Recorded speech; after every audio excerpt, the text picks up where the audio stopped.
A very good morning, dear students. We are back in the BBN online classes. In class 12th Commerce subject Economics, we were discussing about national income and related aggregates.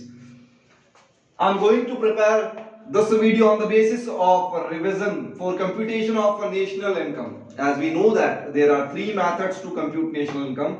The first one is value added output और production method. तीनों एक ही नाम है, अलग नाम नहीं है. ठीक है, क्या नाम बताया आपको?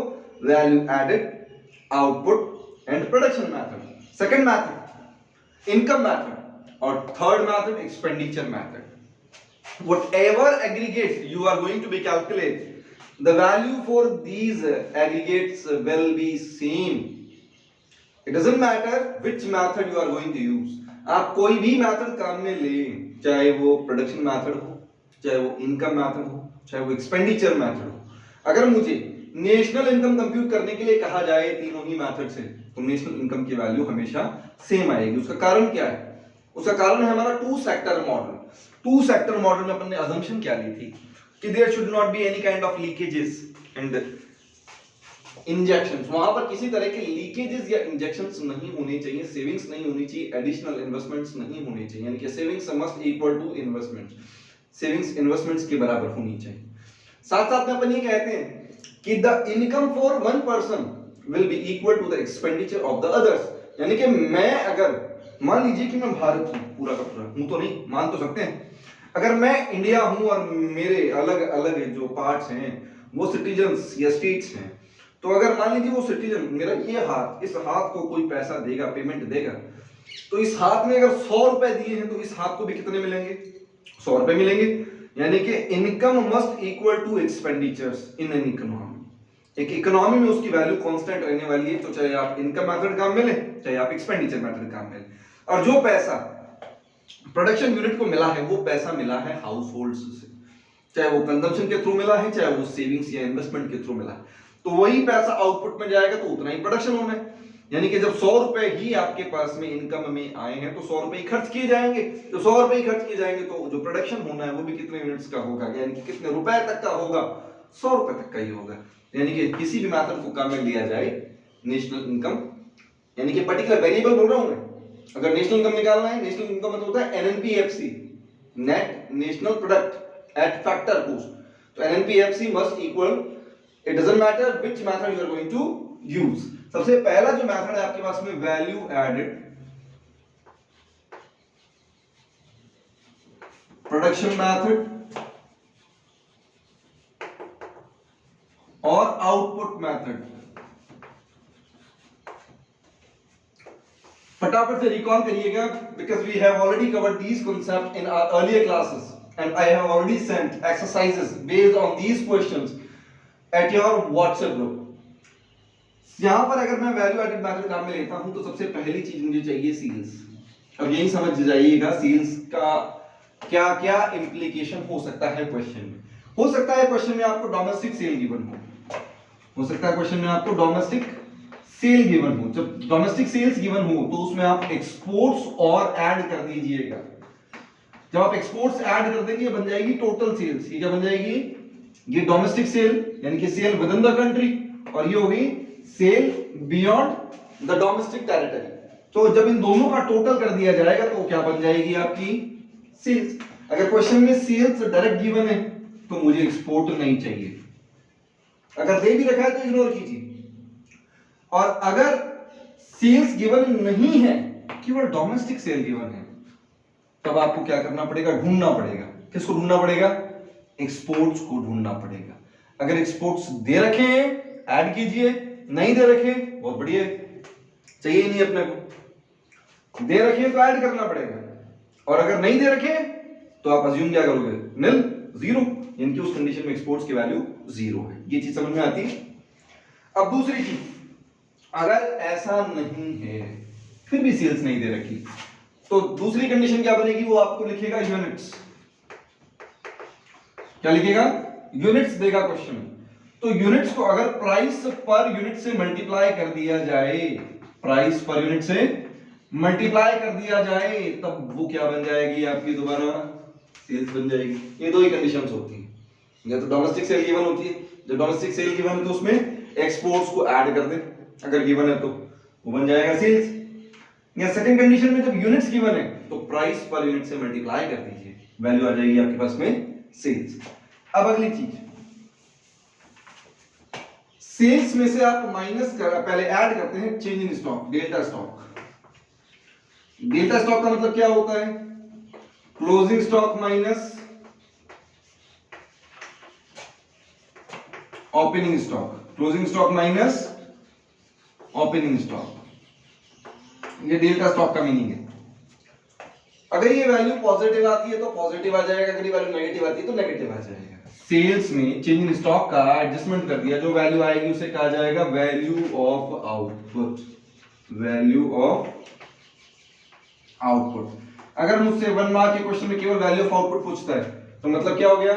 सेल्स प्लस डेल्टा स्टॉक, इसका मतलब हो गया वैल्यू ऑफ आउटपुट। क्वेश्चन में अगर मुझे वैल्यू ऑफ आउटपुट गिवन है सीधा, तो मुझे भैया ना तो सेल्स चाहिए ना मुझे चेंज इन स्टॉक चाहिए, दोनों ही नहीं चाहिए। उसके बाद मैं आगे चालू हो जाऊंगा करना। आगे करना क्या होगा? आगे आपको करना होगा इंटरमीडिएट कंजम्पशन, इंटरमीडिएट कॉस्ट या फिर इंटरमीडिएट कंजम्पशन को एक्सक्लूड करना होगा। क्यों करना होगा? उसका कारण to avoid duplicacy in accounting. Duplicacy कैसे? यानी कि ए ने अगर अपनी फिनिश गुड बी को बेची, बी ने अपनी फिनिश गुड सी को बेची, तो भाई साहब जब आप सी की फाइनल वैल्यू कंसीडर करते हैं then it already includes the value added by B and ए।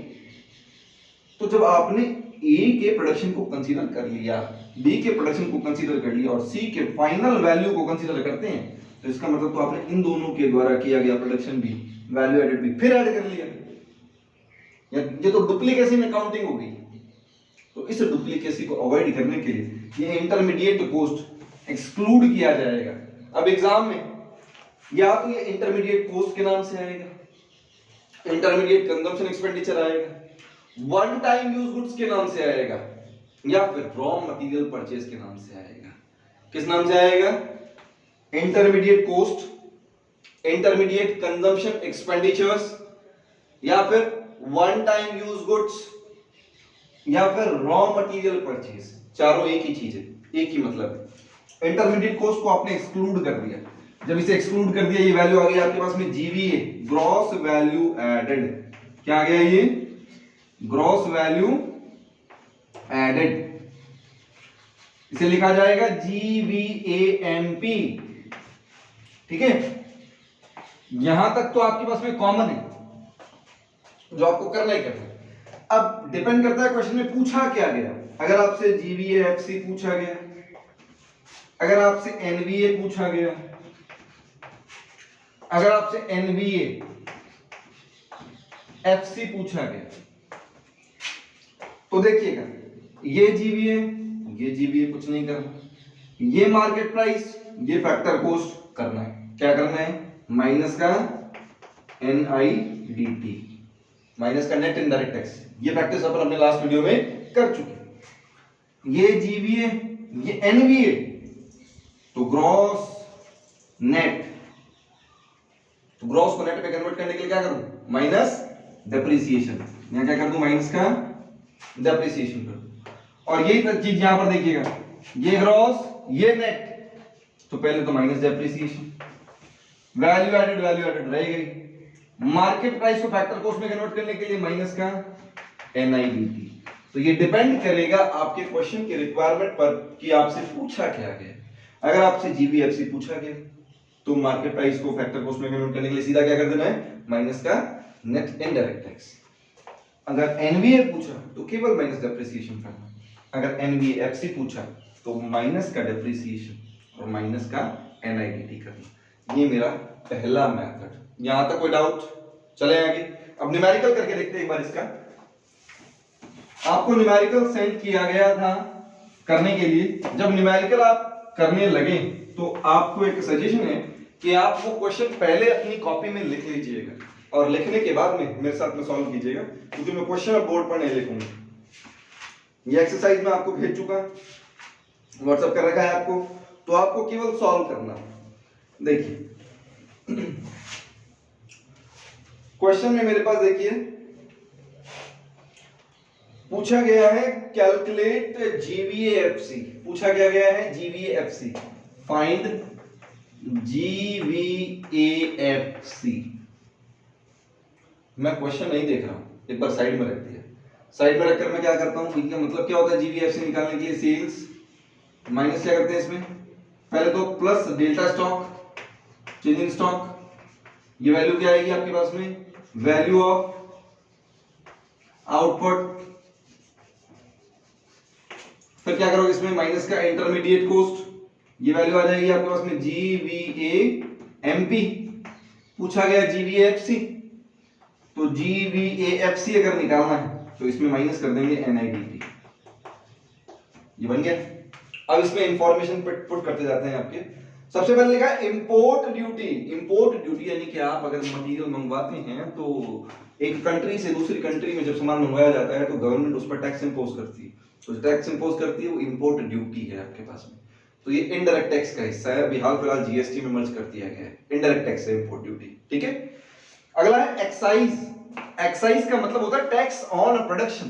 क्या मतलब होता है, टैक्स ऑन प्रोडक्शन। ये स्पेसिफिक टैक्स है। स्पेसिफिक टैक्स क्या होते हैं, specific tax are those taxes which are imposed on a particular product for their size, features, prices. Product की प्राइस, फीचर, साइज, नेचर के हिसाब से जो टैक्स लगाया जाए वो स्पेसिफिक टैक्स कहलाएगा। जैसे अगर आप टूथपेस्ट खरीद के लाते हैं तो टूथपेस्ट के एक स्टैंडर्ड साइज में आएगा या कस्टमाइज होंगे, अलग अलग साइजेस होंगे, अलग अलग होंगे। 10 रुपए की ट्यूब भी आती है, 40 रुपए की ट्यूब भी आती है, 70 रुपए का भी टूथपेस्ट आता है। तो 10 रुपए, 40 रुपए, 70 रुपए, ये उसकी प्राइस है और प्राइस के हिसाब से उसकी साइज वेरी करती है। जब साइज वेरी करती है तो कभी आपने उस पर नोटिस अगर किया है तो उस पर जीएसटी लगा होता है, गुड्स एंड सर्विसेज टैक्स। तो क्या उस पर टैक्स की वैल्यू कॉमन होगी, सेम होगी ना, अलग अलग होगी, उसकी साइज के हिसाब से वो वेरी करेगी। वो चीज क्या कहलाएगी, एक्साइज कहलाएगी। क्या कहलाएगी, एक्साइज। यानी कि टैक्स ऑन प्रोडक्शन क्या होता है, एक्साइज होता है, वो भी इनडायरेक्ट टैक्स है। तो मेरे पास दो इनडायरेक्ट टैक्स आ गए, इंपोर्ट ड्यूटी की वैल्यू 1000, एक्साइज की वैल्यू 1000, दोनों का टोटल होता है 2000। यानी कि माइनस का एनआईडीटी मतलब का माइनस का तो आईडीटी और प्लस का सब्सिडी। अब इनडायरेक्ट टैक्स की वैल्यू आपके पास आ गई 2000। एक बार मैं बता दूं आपको, ये क्वेश्चन नंबर 23 सॉल्व कर रहा हूं मैं, जो आपको एक्सरसाइज में दिया गया था। उसके बाद में आउटपुट सोल्ड गिवन है 5000। सेल्स में देखिए आउटपुट दे रखा है 5000 यूनिट्स आपने बेची हैं, यूनिट्स गिवन है, तो उसको प्राइस से मल्टीप्लाई कर दें। प्राइस पर यूनिट दे रखी है आपको 6, यानी कि वैल्यू आ गई 30000। ये वैल्यू आ जाएगी आपके पास में 30000। उसके बाद बोलता है चेंज इन स्टॉक 600, ये रेडीमेड गिवन है 600, तो 600 सीधा लिख दिया, दोनों का टोटल 30600। ये वैल्यू आ गई आपके पास में वैल्यू ऑफ आउटपुट। उसके बाद इंटरमीडिएट कॉस्ट 16000 दे रखा है, 16000 इंटरमीडिएट कॉस्ट, ये वैल्यू आ गई आपके पास में 614600। अब आगे देखते हैं, इंटरमीडिएट कॉस्ट माइनस का 2000, ये हमारे पास ऑलरेडी है, और सब्सिडीज जो क्वेश्चन में गिवन है 500 गिवन है, प्लस का 500, तो माइनस का तो 2000 है और प्लस का 500 है। तो क्या करना चाहिए, इसमें से इसका जो टोटल आउटकम आ गया वो आ गया माइनस का 1500। क्या आ जाएगी वैल्यू, माइनस का 1500। वैल्यू निकाल दीजिए कितनी आती है, 100, तो ये आ गया 13100। That will be the answer for this question. अब आपको करना क्या है, इस कॉन्सेप्ट पर बेसिस वैल्यू एडेड प्रोडक्शन या आउटपुट मेथड के जितने भी क्वेश्चंस हैं उन क्वेश्चंस को आपको आज ही सॉल्व करना है, वीडियोस देखने के बाद में। अगर आपको प्रॉब्लम आती है then send your problem, send the numerical problem at my WhatsApp number. आप उसके लिए ये भी कर सकते हैं, आप मुझे कॉल कर ले, पर्टिकुलर प्रॉब्लम पूछ सकते हैं मुझसे, लेकिन उसे सॉल्व करना जरूरी है, ठीक है। अब दूसरा मेथड चालू करते हैं अपन, इनकम मेथड।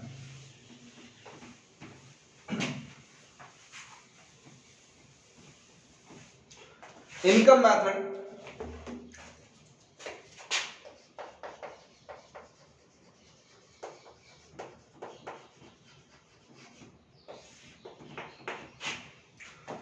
यहां से जो कंप्यूट किया जाएगा वो डोमेस्टिक इनकम कंप्यूट होगी। डोमेस्टिक इनकम का मतलब क्या होता है? NDP FC, domestic income.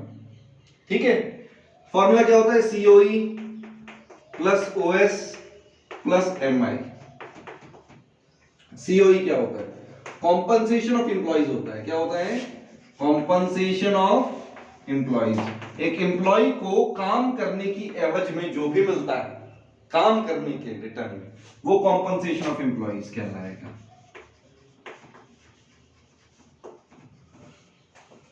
अगर मुझे क्वेश्चन में compensation of employees readymade given है तो मुझे और कुछ नहीं चाहिए। But what if we don't have compensation of employees ready-made in the question? Then we need to formulate this variable with the help of individual variables. तो individual variable कौन कौन से होंगे? पहला wages and salaries। क्या होगा? wages and salaries। Second thing आएगी wages in kinds। अब मुद्दा ये है कि wages in kinds होता क्या है? तो wages in kinds का मतलब है any monetary remuneration given to the employees apart from their regular wages and salaries, like allowances, like facilities, fringe benefits। नहीं समझ में आता सर अभी भी। अब अपन कहते हैं कैसे allowances? अपन कहते हैं डीएनएस अलाउंस दे दिया, महंगाई भत्ता दे दिया, सैलरी तो अलग है, डीएनएस अलाउंस अलग दे दिया, एचआर दे दिया, हाउस रेंट अलाउंस दे दिया, अच्छा रेंट फ्री अकोमोडेशन फैसिलिटी दे दी, एम्प्लॉय को मेडिकल फैसिलिटी दे दी, एम्प्लॉय के बच्चों के लिए एजुकेशन फैसिलिटी दे दी, गार्डनर फैसिलिटी दे दी, फर्नीचर फैसिलिटी दे दी, मोबाइल का जो बिल है वो कंपनी पे करेगी, आपको गाड़ी की फैसिलिटी दे दी, गाड़ी का पेट्रोल कंपनी पे करेगी। तो ये सारे बेनिफिट्स हैं, नॉन मॉनेटरी बेनिफिट्स हैं जो आपको अपार्ट फ्रॉम दियर सैलरीज दिए जा रहे हैं। तो वो भी आपको तभी दिए जा रहे हैं जब आप वहां पर नौकरी कर रहे हैं। अगर वहां जॉब नहीं करते तो क्या वो फैसिलिटीज मिलती हैं आपको? नहीं मिलती। इसका मतलब वो चीजें क्या है? वेजेस एंड काइंड्स है। उसके बाद में employers contribution, employers contribution to social securities. ये सोशल सिक्योरिटीज भी लिख सकता है, प्रोविडेंट फंड भी लिख सकता है, पीएफ भी लिख सकता है। क्या लिख सकता है? Provident fund. लेकिन मुद्दा ये है कि यहां पर एम्प्लॉयर्स कंट्रीब्यूशन आएगा, एम्प्लॉय का कंट्रीब्यूशन नहीं आएगा। कैसे? कि एम्प्लॉय मान लीजिए मैं एक ऑर्गेनाइजेशन में काम करता हूं, तो पीएफ का नियम क्या कहता है कि हर मंथ मेरी सैलरी का एक हिस्सा मेरे प्रोविडेंट फंड, मेरे फ्यूचर को सर्टेन करने के लिए उस प्रोविडेंट फंड में जमा होगा। जितना कंट्रीब्यूशन मेरा होगा उतना ही कंट्रीब्यूशन कौन करेगा? मेरे एम्प्लॉयर भी मेरे उस अकाउंट में करेगा। मान लेते 750 रुपये मेरी सैलरी से काट करके पीएफ में जाते हैं, तो ये तो मेरा कंट्रीब्यूशन है, एम्प्लॉय का कंट्रीब्यूशन है। तो साथ साथ में 750 किसको डालने पड़ेंगे?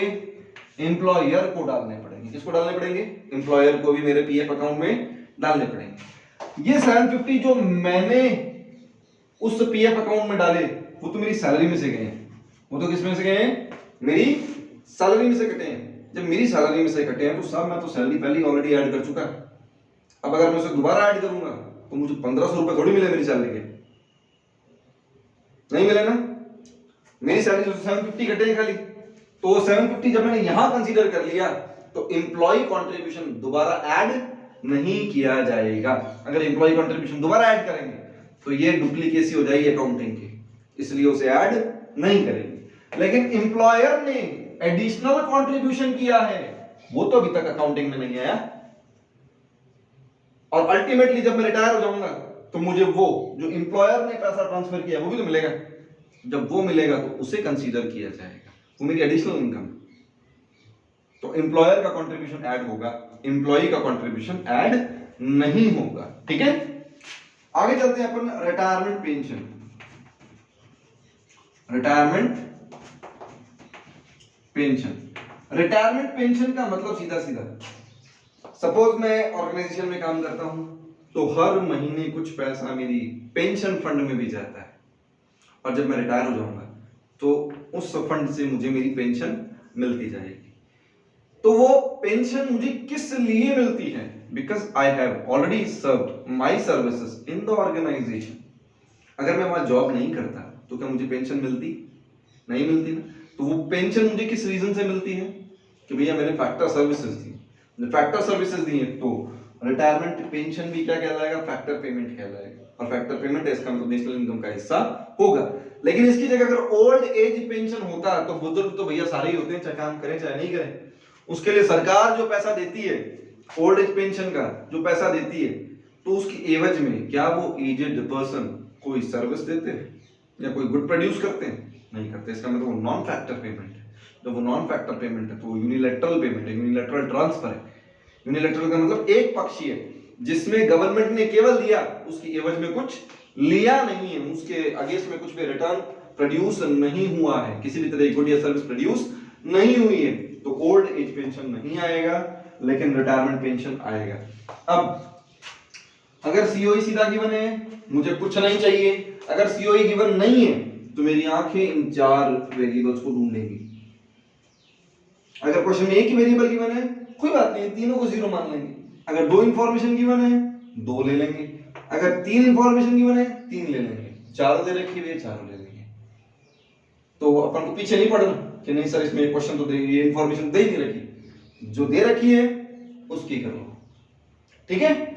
अगला ओएस, ऑपरेटिंग सरप्लस। ओएस का मतलब ऑपरेटिंग सरप्लस।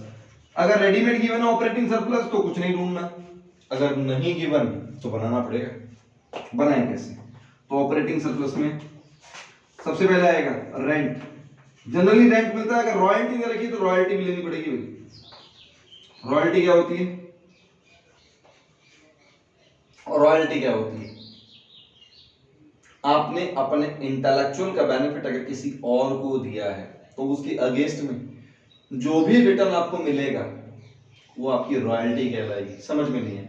अपन कहते हैं आपने बागबान मूवी देखी? बागबान अमिताभ बच्चन की। अमिताभ बच्चन एक बुक लिखता है, वो बुक कोई और बेचता है, जब वो कोई और बेचता है, पब्लिश करता है, तो भैया कमाई तो वो भी करेगा जो बेच रहा है, जिसने पब्लिश करके बेची है। तो क्या वो कमाई उस बंदे की है? ना, वो कमाई किसकी है? राइटर की है। तो राइटर तो बेच नहीं रहा बुक, राइटर ने केवल बुक लिखी थी, इंटेलेक्चुअल उसका था, लेकिन उसका बेनिफिट दूसरा कमा रहा है। वो जो दूसरा उसका बेनिफिट कमा रहा है, he must have to pay royalty on it। वो क्या करेगा? रॉयल्टी के चेक देता है अमिताभ बच्चन को कि सर जी अभी तो रॉयल्टी के चेक लिए जाए आप, कि जितनी बुक बिकेगी उतना बेनिफिट आपका होगा। तो वो रॉयल्टी भी क्या है आपके लिए? फैक्टर सर्विसेज है। उसमें उसने बुक लिखा था, इंटेलेक्चुअल था उसका, उस बुक को बेचा गया, यानी कि लोगों को सेटिस्फैक्शन मिला, सर्विसेज जनरेट हुई है ना, बुक बेची। जब बुक बेची है तो उस इंटरमीडियरी ने पैसा कमाया, इंटरमीडियरी ने उससे पार्शियल पेमेंट दिया, फ्रैक्शनल पेमेंट दिया, वो रॉयल्टी है। इंटेलेक्चुअल के अगेंस्ट में जो भी रिटर्न मिलता है वो रॉयल्टी है, ठीक है। नेक्स्ट थिंग, आपके पास में इंटरेस्ट आएगा। क्या आएगा? इंटरेस्ट। जब सवाल निकालेंगे तो निकालने पे भी इंटरेस्ट आएगा, लेकिन ये इंटरेस्ट और वो इंटरेस्ट में फर्क है। ये इंटरेस्ट मॉनेटरी है, वो इंटरेस्ट क्वालिटेटिव है। अगला रेंट, इंटरेस्ट, प्रॉफिट्स। प्रॉफिट्स अगर रेडीमेड गिवन है तो कोई प्रॉब्लम नहीं है, लेकिन अगर प्रॉफिट्स रेडीमेड गिवन नहीं है तो उसको ही बनाना पड़ेगा। इसको बनाने के लिए तीन चीजें चाहिए का मतलब ये नहीं है कि अगर नहीं दे रखी तो पीछे पड़ जाए, जो दे रखा है वो ले ले। पहली चीज क्या? डिविडेंड। डिविडेंड क्या होता है? शेयर्स इन्वेस्टमेंट पर शेयर होल्डर्स को जो रिटर्न पे किया जाता है वो डिविडेंड है। उसके बाद में रिटेन्ड अर्निंग, ये या तो रिटेन्ड अर्निंग के नाम से मिलेगा या अनडिस्ट्रीब्यूटेड प्रॉफिट के नाम से मिलेगा। किस नाम से मिलेगा? रिटेन्ड अर्निंग या फिर अनडिस्ट्रीब्यूटेड प्रॉफिट्स के नाम से मिलेगा। और लास्ट आएगा आपके पास में कॉर्पोरेट टैक्स। कॉर्पोरेट टैक्स, इन तीनों को जब मर्ज कर दिया जाए बन जाएगा प्रॉफिट, और जब इन तीनों को मर्ज कर दिया जाएगा बन जाएगा ऑपरेटिंग सरप्लस। यहां तक की बात क्लियर है? अब last MI, mixed income. Mixed income का मतलब होता है income from self owned resources या income from owner occupied resources. कैसे?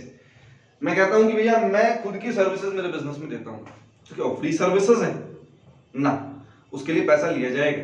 उसके लिए पैसा लिया जाएगा तो अगर मैंने उससे पैसा नहीं उठाया तो क्या उसे कंसीडर नहीं करना चाहिए? करना चाहिए, इकोनॉमिकल ट्रांजैक्शन है, इट इज मिक्स्ड इनकम। तो क्या कहलाएगी? Mixed income. आपने पिछले ही साल 11th में इम्प्लिसिट कॉस्ट का कॉन्सेप्ट पढ़ा है, वो इम्प्लिसिट कॉस्ट का कॉन्सेप्ट कुछ ऐसा ही है, मिक्स्ड इनकम है। ठीक है, अब इसका एक न्यूमेरिकल करके देखते हैं।